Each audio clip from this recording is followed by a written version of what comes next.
My name is Stephanie Hoffman, and I was an intelligence analyst in the U.S. Army. I joined the military shortly after 9/11.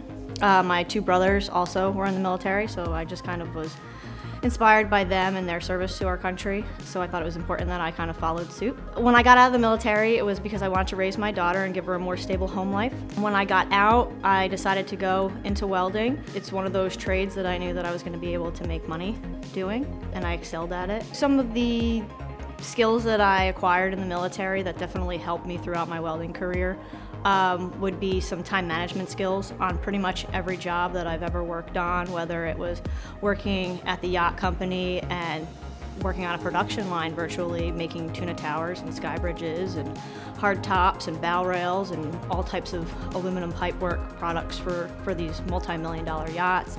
There was somebody down the next side of the line waiting on us to be done by a specific day.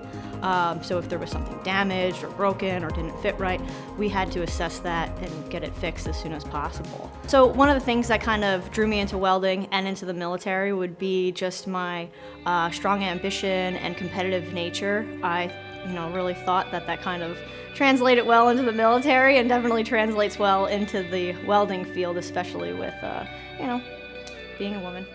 It's definitely a, standout point there where you need to kind of be a little bit more competitive, so. My name is Jake Ross. I was an avionics electronics technician, second class petty officer, and now I've been in the welding and fabrication industry for 7 years. I've been part of a lot of really cool projects in my time in the industry. Some of them I actually can't even talk about, but ultimately the part about what I've done in my career is that I've always enjoyed doing something different all the time. Whether it's working on aerospace, whether it's working on an automobile component, whether it's fabricating up a wire rack in our laboratory to hold all the different fill materials we use. There's so many different things that I've enjoyed that it's hard for me to personally think about one thing that really stands out. The big thing for me is I like to do something different all the time. So one of the big challenges with leaving the military was to leave that camaraderie.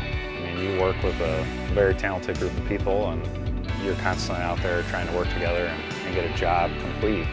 Well, initially you feel like you lose that when you get out of the military, but in our industry, in terms of welding and fabrication, you're constantly building new relationships. You're gonna meet people that have skill sets that you don't have that you can lean on, and you do kind of get a brotherhood feeling. Welding's a really good career for veterans that are returning home because it's a technical skill.